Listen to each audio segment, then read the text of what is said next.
നമസ്കാരം. ഇത് മലയാളം പ്രണയകഥകൾ. പ്രണയം ഓരോരുത്തരുടെയും ജീവിതത്തിൽ വ്യത്യസ്തമായൊരു അനുഭവം. ചിലപ്പോൾ ചിരിപ്പിക്കും, ചിലപ്പോൾ കണ്ണീരാക്കും. പക്ഷെ ചില കഥകൾ നമ്മുടെ ഹൃദയത്തിൽ എന്നേക്കുമായി നിലനിൽക്കും. അത്തരത്തിലുള്ള മനോഹരമായ പ്രണയകഥകൾ നിങ്ങളിലേക്ക് എത്തിക്കുന്ന ഒരു ചെറിയ ശ്രമമാണ് ഈ ചാനൽ. ഇന്നത്തെ വീഡിയോയിൽ ഒരു ഹൃദയം സ്പർശിക്കുന്ന പ്രണയകഥ കേൾക്കാം. കഥയിലേക്ക് പോകുന്നതിന് മുമ്പ് കഥ ഇഷ്ടപ്പെട്ട ദയവായി ചാനൽ സബ്സ്ക്രൈബ് ചെയ്യാനും വീഡിയോ ലൈക്ക് ചെയ്യാനും നിങ്ങളുടെ കൂട്ടുകാർക്ക് ഷെയർ ചെയ്യാനും മറക്കരുത്. അപ്പോൾ നമുക്ക് കഥ തുടങ്ങിയാലോ.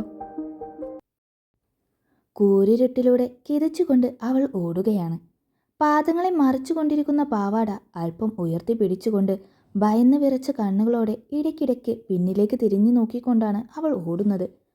ആരിൽ നിന്നൊക്കെയോ രക്ഷപ്പെടാനുള്ള ഓട്ടം, ആരൊക്കെയോ ഭയന്നുകൊണ്ടുള്ള നോട്ടം, ചുറ്റും ഹൃദയത്തെ ഭയപ്പെടുത്തുന്ന ഇരുട്ട്. വഴിവിളക്കിൻ്റെ മങ്ങിയ വെളിച്ചമില്ലാതെ മറ്റൊന്നും തന്നെയില്ല. മുന്നോട്ടുള്ള തൻ്റെ ജീവിതം അതെങ്ങനെയാണ്? ആരുടെ കാൽ കീഴിലാണ് ഇനി തൻ്റെ അഭയം? ഓടുന്നതിനിടയിലും അവളുടെ ഹൃദയം ഈ വാക്കുകൾ ഉരുവിട്ട് കൊണ്ടേയിരുന്നു. ഇല്ല, രക്തബന്ധം എന്ന് പറയാനോ സൗഹൃദം എന്ന് പറയാനോ ഈ ഭൂമിയിൽ തനിക്കിന്ന് ആരും തന്നെയില്ല.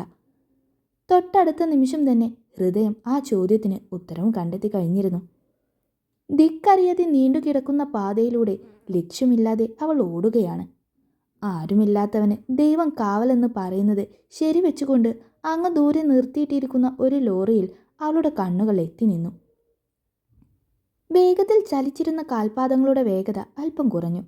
മനസ്സിൽ തെളിഞ്ഞ ചെറു പ്രതീക്ഷയോടെ വെട്ടമായിരുന്നു അവൾക്ക് ആ വാഹനം. കിതപ്പടക്കിക്കൊണ്ടവൾ ആ ഇരുട്ടിലൂടെ ലോറിയുടെ അടുത്തേക്ക് മെല്ലെ നടന്നു.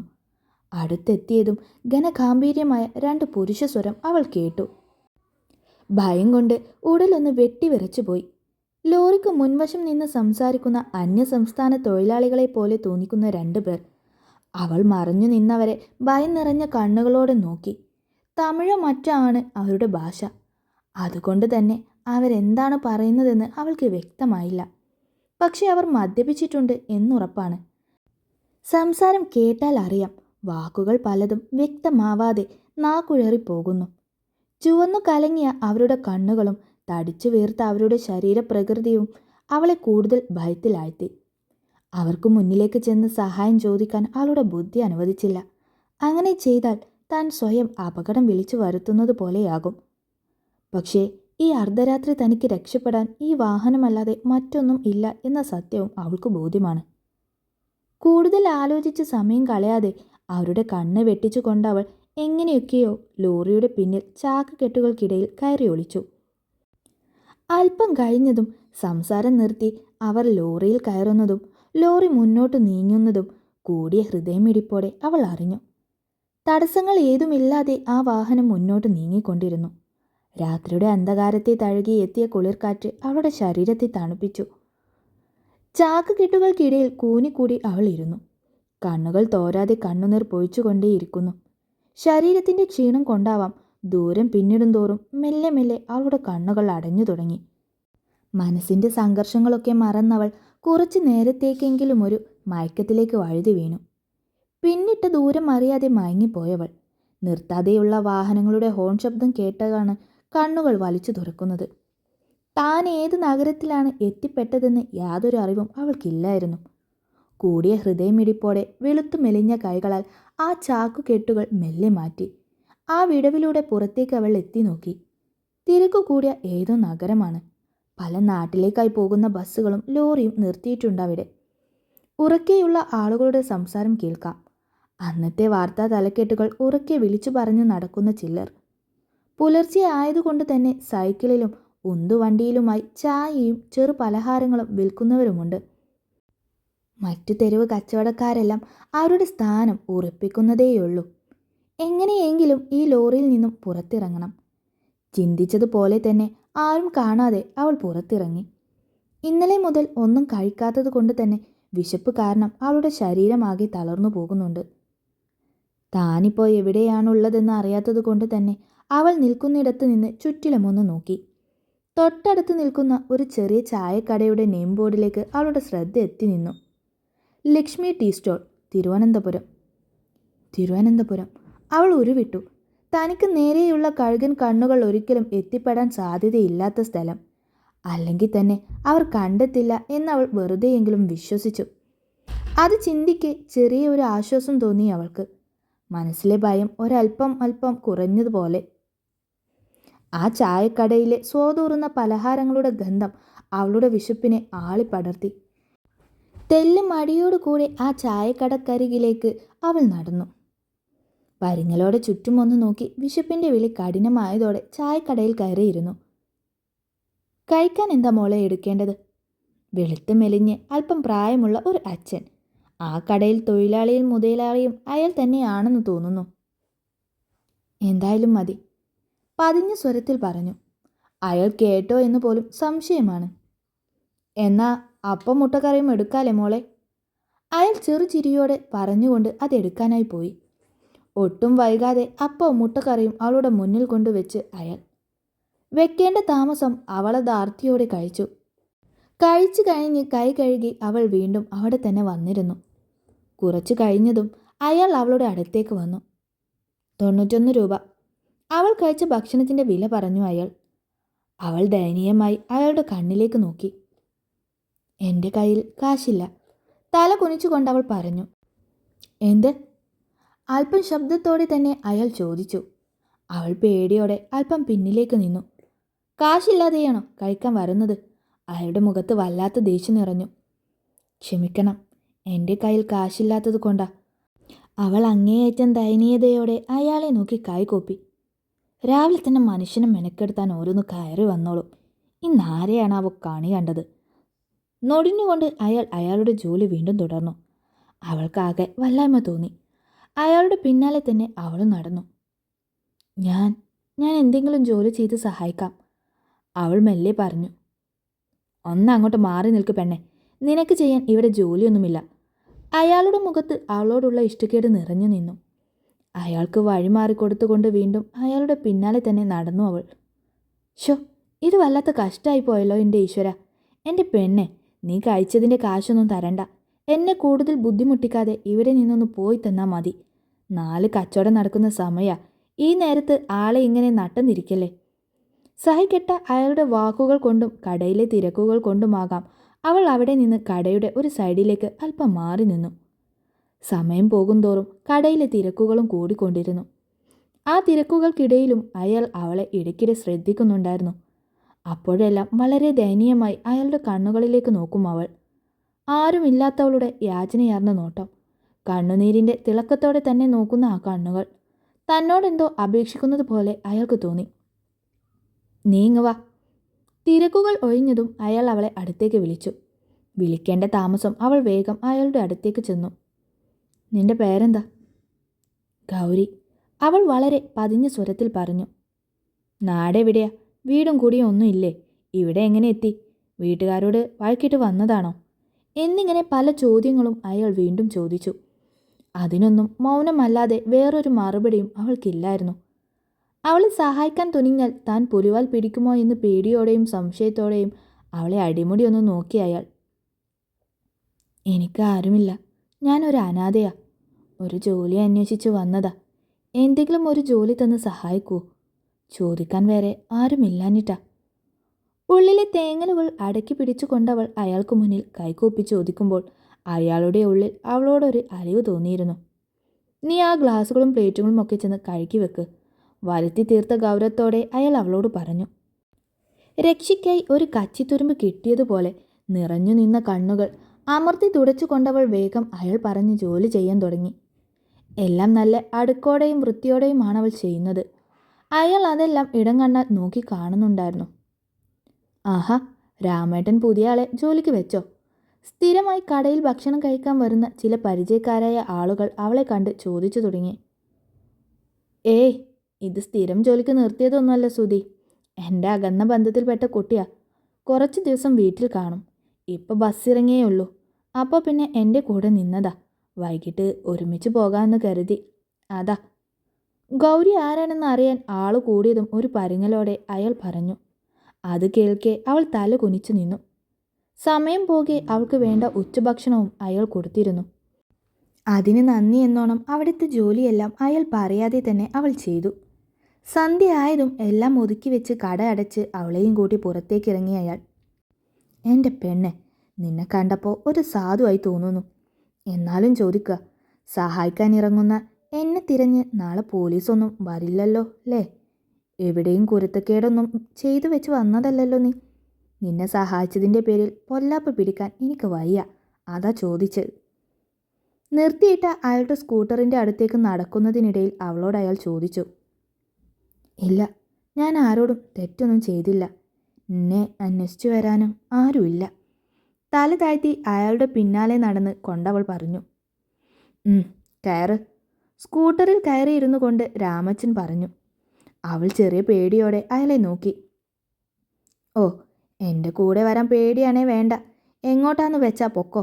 അമ്മയും മകളെയും പെങ്ങളെയും ഒക്കെ എനിക്ക് മനസ്സിലാവും. വിശ്വാസം ഉണ്ടെങ്കിൽ മാത്രം എൻ്റെ കൂടെ വരാം. അവൾ കയറാൻ മടിച്ചു നിന്നതും രാമച്ചൻ തെല്ല് കെറുവോടെ പറഞ്ഞു. ഞാൻ വരാം. എനിക്ക് രാമച്ചനെ വിശ്വാസമാണ്. പിന്നെ എനിക്ക് വേറെ പോകാനൊരിടവുമില്ല. മരിക്കാൻ പേടിയായിട്ടാ. ഇല്ലെങ്കിൽ ആർക്കും ശല്യമാവാതെ അവസാനിപ്പിച്ചേനെ ഈ ജന്മം. ഓ പിന്നെ, ആരുമില്ലാത്തവരൊക്കെ തനിച്ച് ജീവിക്കാൻ പേടിച്ച് മരിക്കാൻ നടക്കുമല്ലേ? ഇതാണ് ഈ കാലഘട്ടത്തിൻ്റെ തന്നെ കുഴപ്പം. പ്രേമിച്ചവൻ ഇട്ടേച്ചു പോയാൽ അതിന് പരിഹാരം ആത്മഹത്യ. ഇനി വീട്ടുകാർ നിങ്ങളെ ഇഷ്ടത്തിന് കൂട്ടുനിന്നില്ലേലോ, അപ്പോഴും ആത്മഹത്യ. പരീക്ഷയിൽ തോറ്റ ആത്മഹത്യ. അങ്ങനെ തൊട്ടതിനും പിടിച്ചതിനും എല്ലാം ഇതന്നെ. ദേ പെണ്ണെ, ഞാനൊരു കാര്യം പറഞ്ഞേക്കാം. എന്തെങ്കിലും ഒരു മനോവിഷമം വരുമ്പോഴേക്കും മരിക്കാൻ ഒരുങ്ങുന്ന ശീലമാണേ എനിക്ക് പണിയാവും. അതുകൊണ്ട് അങ്ങനെ എന്തെങ്കിലും വിഡ്ഢിത്തം ചെയ്ത് നിന്നെ സഹായിച്ച എന്നെ അഴി എണ്ണിക്കില്ലെന്ന് ഉറപ്പുണ്ടെങ്കിൽ മാത്രം എൻ്റെ കൂടെ വന്നാൽ മതി. അല്ലേ ഇവിടെ വെച്ച് എങ്ങോട്ടാന്ന് വെച്ചാൽ പൊക്കോ. ഈ വയസ്സാകാലത്ത് പോലീസും കേസുമായി നടക്കാനൊന്നും എന്നെ കൊണ്ടാവില്ല. അവളെ സൂക്ഷിച്ചു നോക്കിക്കൊണ്ട് രാമച്ചൻ പറഞ്ഞു. ഇല്ല, ഞാൻ കാരണം ഒരു കുഴപ്പവും നിങ്ങൾക്കുണ്ടാവില്ല. അതുവരെ തല താഴ്ത്തി നിന്നവൾ മെല്ലെ തല ഉയർത്തി അയാളുടെ കണ്ണുകളിൽ നോക്കി പറഞ്ഞു. കയറ്. അവളെയൊന്ന് സൂക്ഷിച്ചു നോക്കി അവൾ പറഞ്ഞതിനൊന്ന് മൂളിക്കൊണ്ട് അയാൾ പറഞ്ഞു. അവൾ പെട്ടെന്ന് തന്നെ സ്കൂട്ടറിൻ്റെ പിറകിൽ കയറിയിരുന്നു. ഇരുന്നോ? ആ, പിടിച്ചിരിക്ക്, വീഴല്ലേ. ഇല്ല. നീ ഏതുവരെ പഠിച്ചു? അധികമൊന്നും പഠിച്ചിട്ടില്ല. അല്പം ദൂരം പിന്നിട്ടതും മെയിൻ റോഡ് കഴിഞ്ഞ് ഒരു ഇടുങ്ങിയ ഇടവഴിയിലേക്ക് അയാളുടെ സ്കൂട്ടർ തിരിഞ്ഞു. വഴിയിൽ കാണുന്നവരൊക്കെ പരിചയഭാവത്തിൽ അയാളോട് ചിരിക്കുന്നുണ്ട്. ഒരുപാട് വീടുകൾ തിങ്ങി നിറഞ്ഞ ഒരു കോളനി പ്രദേശമാണതെന്ന് അവൾക്ക് മനസ്സിലായി. പെട്ടെന്ന് സ്കൂട്ടർ നിന്നതും അവൾ മുന്നിലേക്ക് നോക്കി. മുഴുവൻ പണിയും തീർന്നിട്ടില്ലാത്ത ഒരു കൊച്ചു വീട്. വാർപ്പാണ്, എങ്കിലും കുഞ്ഞു വീടാണ്. പുറംഭാഗമൊന്നും തേച്ചിട്ടില്ല. നിലം പണിയും കഴിഞ്ഞിട്ടില്ല. ആകെ മൊത്തം സിമൻറ്റ് പൊടി പാറി കിടക്കുന്നു. ഇറങ്ങ്, അയാൾ അവളോട് പറഞ്ഞു. അവൾ വേഗം ഇറങ്ങി നിന്നു. സരസ്വതി, ഒന്നിങ്ങ് വന്നേ. രാമച്ചൻ അകത്തേക്ക് നോക്കി വിളിച്ചു. വാ, കയറ്. സ്കൂട്ടറിൽ കെട്ടിവെച്ച സഞ്ചിയെടുത്ത് അകത്തേക്ക് കയറിക്കൊണ്ട് അയാൾ അവളെ അകത്തേക്ക് വിളിച്ചു. അകത്തു നിന്നും ഒരു 40 വയസ്സ് പ്രായം തോന്നിക്കുന്ന സ്ത്രീ അവരുടെ മുഷിഞ്ഞു നരച്ച കോട്ടൺ സാരിയിൽ മുഖത്തെയും കഴുത്തിലെയും വിയർപ്പ് തുടച്ചുകൊണ്ട് ഉമ്മറത്തേക്ക് വന്നു. ഭർത്താവിൻ്റെ കൂടെ ഇതുവരെ കണ്ടിട്ടില്ലാത്ത കെട്ടുപ്രായമെത്തിയ കാണാൻ തരക്കേടില്ലാത്ത ഒരു പെൺകുട്ടിയെ കണ്ടതും അവരുടെ കണ്ണുകൾ അവളുടെ നേരെ കൂർത്തു. എൻ്റെ മനുഷ്യ, നിങ്ങൾക്ക് ഈ മോളെ പ്രായം വരുന്ന കൊച്ചിനെയാണോ 2ാം കെട്ട് കെട്ടാൻ കിട്ടിയേ? താടിക്കും കൈയും കൊടുത്ത് ഗൗരിയെ നോക്കിക്കൊണ്ട് അവർ വല്ലാത്തൊരു ഭാവത്തിൽ ചോദിച്ചു. പാ, കണ്ണടച്ചൊരാട്ടായിരുന്നു ആ ചോദ്യത്തിന് രാമച്ചൻ്റെ മറുപടി. ഒട്ടും നനയ്ക്കാതെ രാമച്ചൻ്റെ ആട്ട് കേട്ട് അടുത്തു നിന്നവൾ തന്നെ ഞെട്ടിവിറച്ചു പോയി. ആ സരസ്വതിയമ്മ അത് വ്യക്തമായി കാണുകയും ചെയ്തു. ഒന്ന് പതുക്കെ മനുഷ്യ, ദേ ആ പെണ്ണ് പേടിച്ചു പോയി. സരസ്വതിയമ്മ രാമച്ചനെ നോക്കി ഭാവഭേദമന്യേ പറഞ്ഞു. പിന്നെ തോന്നിയാസം പറഞ്ഞാൽ എന്ത് ചെയ്യണം? നീ ഇങ്ങനെ കുന്തം പോലെ നിൽക്കാതെ അകത്തേക്ക് കയറി വെണ്ണേ. ഇല്ലേ ഇപ്പോൾ എല്ലാം കൂടി വരും. പിന്നെ നിന്റെ നാടും വീടും ജാതകവും എല്ലാം അറിഞ്ഞിട്ടേ പോകൂ. ഭാര്യയെ തറപ്പിച്ചൊന്ന് നോക്കിക്കൊണ്ട് രാമച്ചൻ വീടിനകത്തേക്ക് കയറിക്കൊണ്ട് പറഞ്ഞു. തെല്ലും മടിയോടെ അവളും രാമച്ചന് പിന്നാലെ അകത്തേക്ക് കയറി. 2 ഗ്ലാസ് പച്ചവെള്ളം എടുത്ത് രാമച്ചന് മുന്നിൽ വെച്ച് കൊടുത്തുകൊണ്ട് ഗൗരിയെയും ഭർത്താവിനെയും മാറി മാറി നോക്കിക്കൊണ്ട് സരസ്വതിയമ്മ വാതിൽ പടിയിലിരുന്നു. അവർ കൊണ്ടുവച്ച വെള്ളം ഒരു ഗ്ലാസ് എടുത്ത് കുടിച്ചുകൊണ്ട് രാമച്ചൻ കാര്യങ്ങളെല്ലാം മെല്ലെ ഭാര്യയോട് പറഞ്ഞു. ഗൗരി അവളെക്കുറിച്ച് പറഞ്ഞ കാര്യങ്ങൾ രാമച്ചൻ വിശ്വസിച്ച പോലെ സരസ്വതിയമ്മയ്ക്ക് അത്ര പെട്ടെന്ന് വിശ്വാസം തോന്നിയില്ല. അവർ അവളെ സംശയദൃഷ്ടിയോടെ നോക്കി. അവരുടെ ആ നോട്ടം അവളെ ചെറിയ പരിഭ്രമത്തിലാഴ്ത്തി. എൻ്റെ പെണ്ണെ, ഇങ്ങേരൊരു പൊട്ടനാ. ആര് കരഞ്ഞു കാണിച്ചാലും കയ്യിലുള്ളതെല്ലാം കൊടുത്ത് അവരുടെ കൂടെ കരഞ്ഞ് മൂക്കും പിഴിഞ്ഞിങ്ങ് വരും. പക്ഷേ ഈ സരസ്വതിയെ അത്ര പെട്ടെന്നൊന്നും ആർക്കും പറഞ്ഞ് പറ്റിക്കാൻ കഴിയില്ല. ശേഖരൻ സാർ പറയുന്നത് പോലെ പറഞ്ഞ കടൽ വെള്ളത്തിൽ നിന്ന് ഉപ്പ് ചുവ മാറ്റാൻ ശ്രമിക്കുന്നതിന് തുല്യമാണ് സരസ്വതിയെ ഒരു കാര്യം പറഞ്ഞ് വിശ്വസിപ്പിക്കുന്നത്. ഗൗരിയെ തറപ്പിച്ചു നോക്കി ഇത്തിരി പൊങ്ങച്ചത്തിൽ തന്നെ സരസ്വതി അമ്മ പറഞ്ഞു. ഓ മതിയടി, ഏത് വലിയവനും ഒരു തെറ്റൊക്കെ പറ്റും. ശേഖരൻ സാറിനും പറ്റി ഒരു തെറ്റ്. നീ അതിങ്ങനെ ദേശീയ അവാർഡ് കിട്ടിയ കൂട്ടുനായികയ്ക്ക് 40 വട്ടം പറഞ്ഞു നടക്കാതെ. ഭാര്യയുടെ പൊങ്ങച്ചം ഒട്ടും പിടിക്കാത്ത മട്ടിൽ രാമച്ചൻ അവരെ പരിഹസിച്ചു. ഓ പിന്നെ, ഇത് കണ്ണ് കടിയാണ്. എന്നെക്കുറിച്ച് ആര് നല്ലത് പറഞ്ഞാലും നിങ്ങൾക്ക് പിടിക്കില്ല, അതെനിക്കറിയാം. തൽക്കാലം നിങ്ങൾ കുറച്ചു നേരം വാ അടച്ചിരിക്കും. ദേ, ഈ പെണ്ണിൻ്റെ നോട്ടം കണ്ടാലറിയാം ഇവൾ നിങ്ങളോട് പറഞ്ഞതൊക്കെ പച്ച കള്ളമാണെന്ന്. ഗൗരിയെ അർത്ഥം വെച്ചൊന്ന് നോക്കിക്കൊണ്ട് സരസ്വതിയമ്മ പറഞ്ഞു. സരസ്വതിയമ്മയുടെ ആ വാക്കുകൾക്ക് മുന്നിൽ അവളുടെ കണ്ണുകൾ പിടഞ്ഞു. പരിഭ്രമത്തോടെയുള്ള അവളുടെ നോട്ടവും കൈവിരലുകൾ ഒരു വിറലയോടെ പരസ്പരം പിണഞ്ഞു മയച്ചു നിൽക്കുന്ന നിൽപ്പും അവൾ അറിയാതെ തന്നെ അവളുടെ പതർച്ച എടുത്ത് കാണിച്ചു കൊടുക്കുന്നുണ്ട് അവർക്ക്. സത്യം പറ പെണ്ണെ, നീ ഏതാ, എവിടുന്നാ, എന്ത് ഉദ്ദേശത്തോടെയാ ഇങ്ങേരുടെ കൂടെ കൂടിയേ? മുഖത്ത് ഗൗരവം നിറച്ച് കൂർമ്മതയോടെ അവളെ നോക്കി ചോദ്യങ്ങൾ ചോദിക്കുന്ന സരസ്വതിയെ രാമച്ചനെ ആദ്യം കണ്ടപ്പോൾ തോന്നിയതിനേക്കാൾ ഭയം തോന്നി ഗൗരിക്ക്. അവളെ സൂക്ഷിച്ചു നോക്കിക്കൊണ്ട് സരസ്വതിയമ്മയുടെ ചോദ്യങ്ങൾ വീണ്ടും തുടർന്നു. ഒത്തിരി ചോദ്യങ്ങൾ. ഒന്നിനും ഉത്തരമില്ലാതെ അവളുടെ കണ്ണുകൾ നിറഞ്ഞു തുളുമ്പി നിന്നു. നിസ്സഹായതയുടെ കയ്പുനീര് ആവോളം കുടിച്ചവളുടെ കണ്ണുനീർ. സംരക്ഷിക്കേണ്ടയാൾ തന്നെ വിലപേശി വിൽക്കുമ്പോൾ ഒരക്ഷരം മിണ്ടാതെ ഒരു വിധത്തിലും എതിർക്കാനാവാതെ നിൽക്കുമ്പോഴും ഈ കണ്ണുനീർ പൊഴിക്കാനാവാതെ വേറെ ഒന്നും അവളെക്കൊണ്ട് കഴിഞ്ഞിരുന്നില്ല.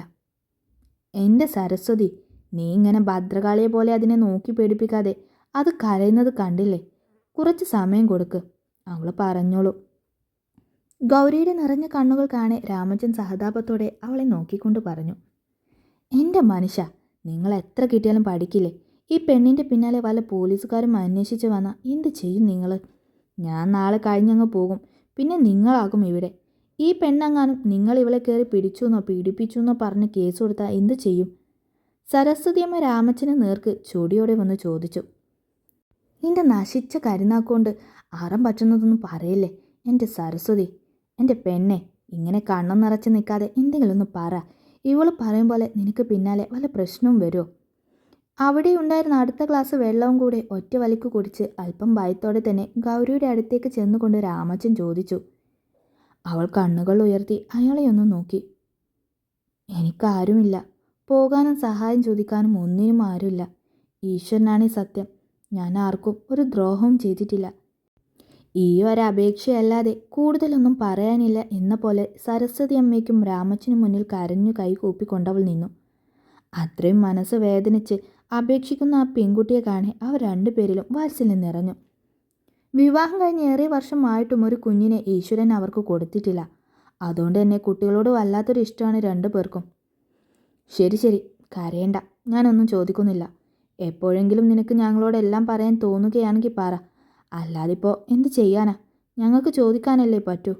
പറയണോ വേണ്ടയോ എന്ന് തീരുമാനിക്കേണ്ടത് നീയല്ലേ. ഇന്നാ ഈ വെള്ളം കുടിക്ക്. സരസ്വതിയമ്മ അടുക്കളയിൽ ചെന്ന് മറ്റൊരു ഗ്ലാസ് വെള്ളം എടുത്തുകൊണ്ടുവന്ന് അവൾക്ക് കൊടുത്ത് മുഖത്തെ ഗൗരവത്തിൽ അല്പം അയവ് വരുത്തിക്കൊണ്ട് പറഞ്ഞു. മനസ്സലിവുള്ള രണ്ട് പാവം മനുഷ്യർ. തന്നോട് കരുണ കാണിക്കുന്ന അവരുടെ മുഖത്തേക്ക് നോക്കി മനസ്സിൽ വല്ലാത്തൊരു വേദന നിറയുന്നത് പോലെ.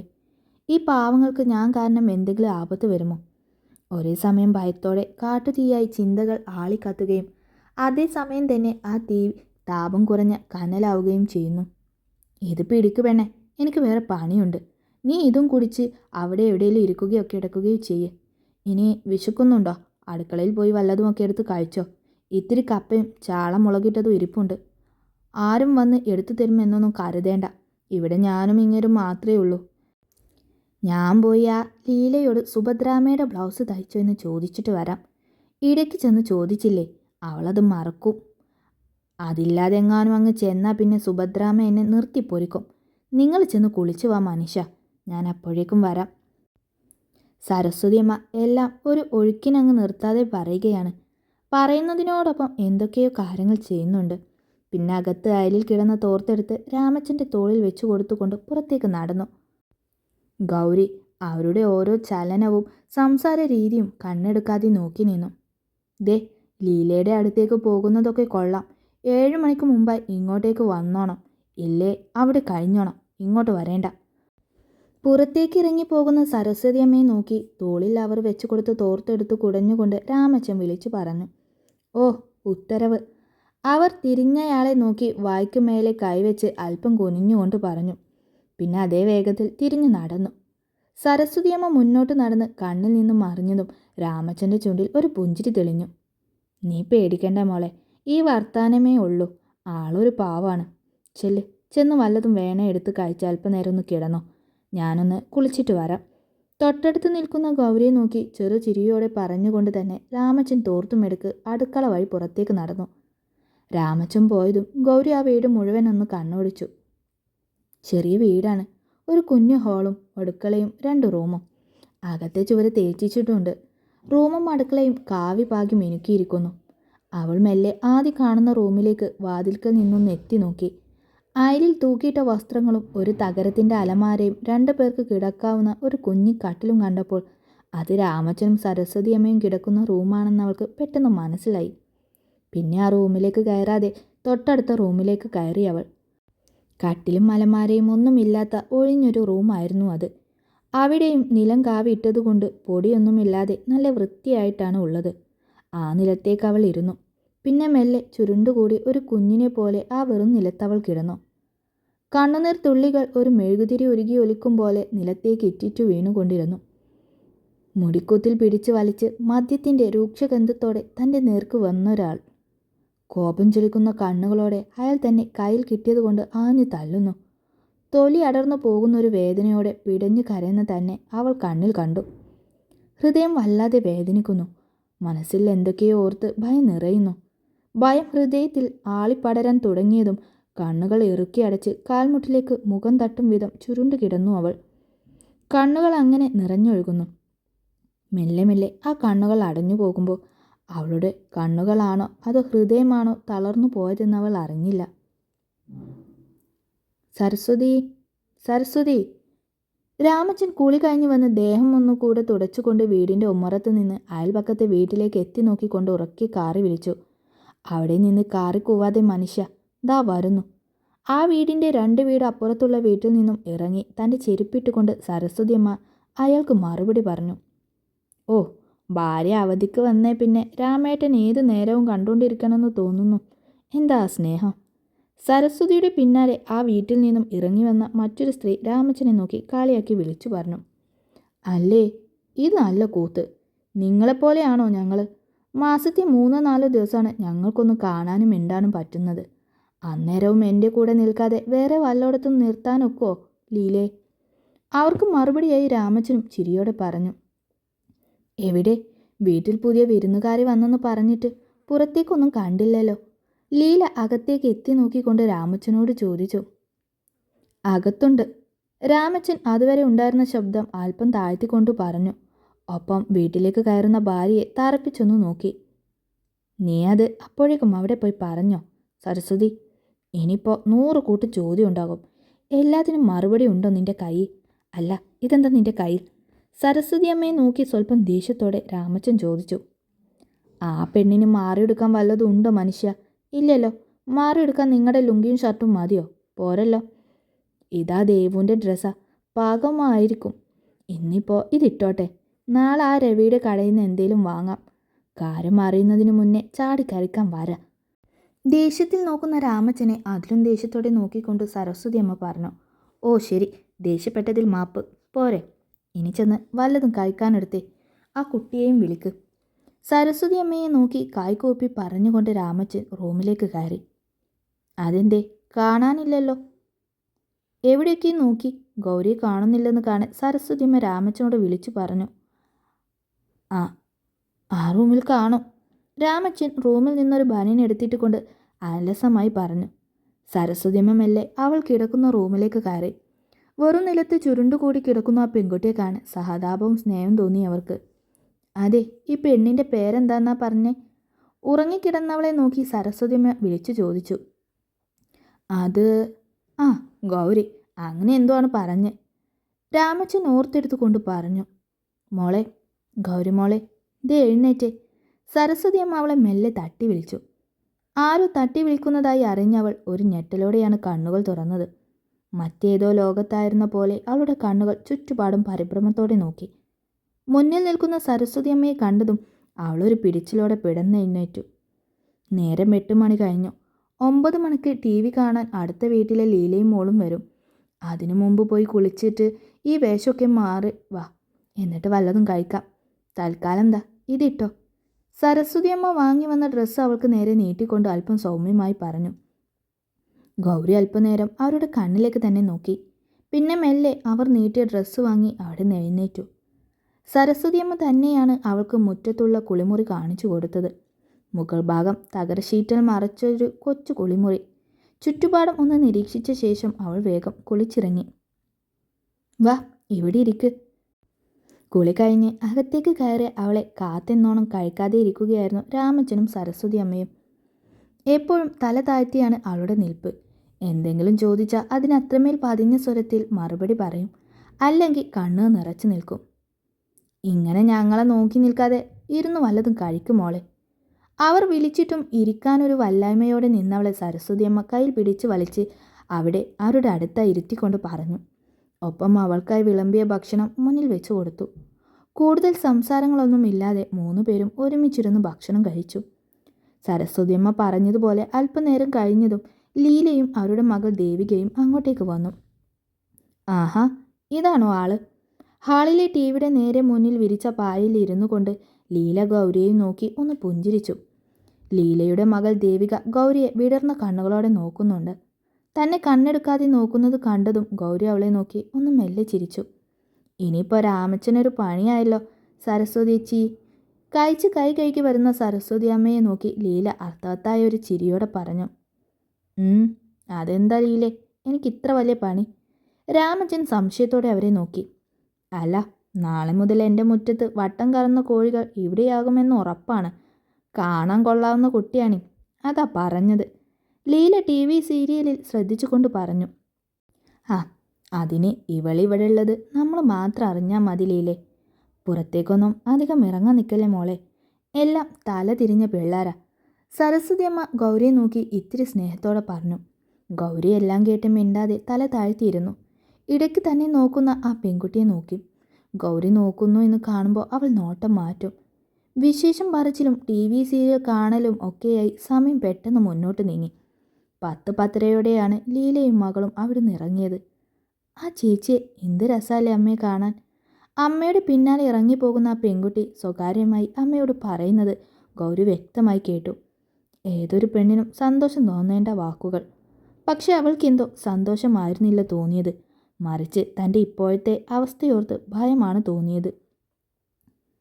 പെണ്ണിന് വേണ്ടത് സൗന്ദര്യമല്ല, ആർക്കു മുന്നിലും തല ഉയർത്തി നിൽക്കാൻ കഴിയുന്ന മനോധൈര്യമാണ്. കണ്ണീരിലൂടെ അല്ലാതെ തന്നെ ദ്രോഹിക്കുന്നവർക്ക് നേരെ പ്രതികരിക്കാൻ കഴിയുന്ന ഒരു വ്യക്തിത്വമാണ്. തനിച്ചായാലും മറ്റൊരാളുടെ സഹായമില്ലാതെ ജീവിക്കാൻ വേണ്ട നല്ല തൊഴിലാണ്. അവളുടെ മനസ്സ് ആ പോകുന്ന പെൺകുട്ടിയെ നോക്കി വല്ലാത്തൊരു വീർപ്പുമുട്ടലോടെ പറഞ്ഞു. രാത്രി അവൾക്ക് കിടക്കാൻ ഒരു പായും പുതപ്പും സരസ്വതി അമ്മ കൊടുത്തു. തിരികെ അവരുടെ റൂമിലേക്ക് പോകുമ്പോൾ തനിച്ച് കിടക്കാൻ പേടിയുണ്ടോ എന്നും ചോദിച്ചു. നേരിയ പുഞ്ചിയോടെ ഇല്ലെന്ന് തലയാട്ടുമ്പോൾ കഴിഞ്ഞ 1 മാസമായി അവർ പൂട്ടിയിട്ടിരുന്ന ആ ഇരുട്ടുമുറിയോട് അവൾ നന്ദി പറഞ്ഞു. കണ്ണീരൊഴുക്കി കരഞ്ഞു തീർത്ത ഓരോ നിമിഷവും തനിക്കാരുമില്ല, തനിച്ചാണെന്ന ആ റൂം അവളോട് പറഞ്ഞു. സംരക്ഷിക്കാൻ അച്ഛനോ സ്നേഹിക്കാൻ സ്വന്തം അമ്മയോ ഇല്ലെന്ന് ആ റൂമാണ് അവളെ ബോധ്യപ്പെടുത്തിയത്. കഴിഞ്ഞ രാത്രികളിൽ മനസ്സിനെയും ശരീരത്തെയും അടിമുടി വിറപ്പിച്ചിരുന്ന ഭയം തെല്ലുമില്ലാതെ അവളുടെ കണ്ണുകൾ തളർച്ചയോടെ തെല്ലൊരാശ്വാസത്തോടെ മെല്ലെ അടഞ്ഞു. ആ തടവറയ്ക്കുള്ളിൽ നിന്നും എന്നേക്കുമായി രക്ഷപ്പെട്ടല്ലോ എന്നൊരാനന്ദം അവളുടെ ചുണ്ടിൽ ഒരുപാട് നാളുകൾക്ക് ശേഷം ഒരു പുഞ്ചിരി വിരിയിച്ചു. അതിലുപരി ആ പുഞ്ചിരി തൊട്ടാപ്പുറത്തെ മുറിയിൽ പരസ്പരം വഴിക്കിട്ട് സ്നേഹം പ്രകടിപ്പിക്കുന്ന ദൈവതുല്യമായ ആ 2 ഹൃദയങ്ങൾക്ക് വേണ്ടിയായിരുന്നു. ഇതൊക്കെ ഉണ്ടാക്കാൻ അറിയോ നിനക്ക്? മുമ്പ് ചെയ്തിട്ടുണ്ടോ? തലേന്ന് തയ്യാറാക്കിയ പാലപ്പത്തിൻ്റെ മാവ് അപ്പച്ചട്ടിയിൽ ഒഴിച്ച് ചട്ടി ചുറ്റുന്ന ഗൗരിയെ നോക്കി സരസ്വതി അമ്മ ചോദിച്ചു. ഗൗരി ചെറിയൊരു ചിരിയോടെ അവരെ നോക്കി മൂളി. കാലത്ത് അടുക്കളയിൽ സരസ്വതി അമ്മയുടെ കൂടെ എല്ലാ ജോലിയിലും അവളും കൂടി കൊടുക്കുകയാണ്. ഒരു സംശയമില്ലാതെ എല്ലാം ചെയ്യുന്ന ഗൗരിയെ കാണി അടുക്കള ജോലിയെല്ലാം അറിയാം അവൾക്കെന്ന് സരസ്വതി അമ്മയ്ക്ക് മനസ്സിലായി. രാമച്ച, രാമച്ച. ലീലയുടെ മകൾ ദേവിക വീട്ടിൽ നിന്നും ഓടിയിറങ്ങി. എന്താ ദേവു, രാവിലെ തന്നെ തൊണ്ട കീറല്ലേ നീ? ഞാൻ ഇവിടെ തന്നെ ഉണ്ട്. രാമച്ചനും വിളിച്ചു ഓടി വരുന്ന ദേവികയെ നോക്കി മുറ്റത്ത് ചെടി നനയ്ക്കുകയായിരുന്ന രാമച്ചൻ അലസമായി പറഞ്ഞു. രാമച്ച, ആ ചേച്ചി എന്തേ? പോയോ? ഇന്നലെ നിങ്ങളെ എന്തെങ്കിലും ചെയ്തോ ആ ചേച്ചി? വല്ലാത്തൊരു വെപ്രാളത്തോടെ കിതച്ചുകൊണ്ടുള്ള ദേവികയുടെ ചോദ്യം. എന്ത് ചെയ്യാൻ? എന്താ ദേവു, നീ എന്തൊക്കെ പറയുന്നത്? രാമച്ചൻ സംശയത്തോടെ അവളെ നോക്കി നെറ്റിച്ചുളിച്ചു. രാമച്ച, ആ ചേച്ചിക്ക് ഭ്രാന്താണ്. ദേ കണ്ടോ, വാട്സാപ്പിലും ഫേസ്ബുക്കിലും എല്ലാം ആ ചേച്ചിയുടെ പേരും ഫോട്ടോയും വന്നിട്ടുണ്ട്. ദേ നോക്കിയേ. അവൾ കയ്യിലുള്ള മൊബൈൽ ഓൺ ചെയ്ത് രാമച്ചന് നേരെ നീട്ടി. ദേവികയും നീട്ടിയ ഫോണിൽ തെളിഞ്ഞ ഗൗരിയുടെ ഫോട്ടോ കാണി ശ്വാസം എടുക്കാൻ മറന്ന് നിന്നുപോയി രാമച്ചൻ. കാണാനില്ല. ഈ ഫോട്ടോയിൽ കാണുന്ന യാമി രവീന്ദ്രൻ 22 വയസ്സ്. ഇന്നലെ രാത്രി മുതൽ എറണാകുളം ജില്ലയിൽ നിന്നും കാണാതായിട്ടുണ്ട്. മാനസിക നില തെറ്റി ചികിത്സയിൽ കഴിയുന്നതിനിടെയാണ് പെൺകുട്ടിയെ കാണാതായത്. തികച്ചും പ്രതീക്ഷിക്കാത്ത സമയത്തായിരിക്കും രോഗി വയലൻ്റ് ആവുക. അതുകൊണ്ട് തന്നെ മറ്റു സമയങ്ങളിൽ തികച്ചും സൗമ്യമായ പെരുമാറ്റമായിരിക്കും. ഈ പെൺകുട്ടിയെ എവിടെയെങ്കിലും വെച്ച് കാണുന്നവർ ദയവായി ഈ നമ്പറിൽ ബന്ധപ്പെടേണ്ടതാണ്. ഡിയർ ഫ്രണ്ട്സ്, ഇവിടെ മുതൽ കഥ കൂടുതൽ സങ്കീർണമാവുകയാണ്. അടുത്ത ഭാഗം മിസ് ചെയ്യാതിരിക്കാനായി മലയാളം പ്രണയകഥകൾ ചാനൽ ഇപ്പോൾ തന്നെ സബ്സ്ക്രൈബ് ചെയ്യും. പിന്നെ വീഡിയോ ലൈക്ക് ചെയ്യാനും ഷെയർ ചെയ്യാനും കമൻ്റ് ഇടാനും മറക്കരുത്.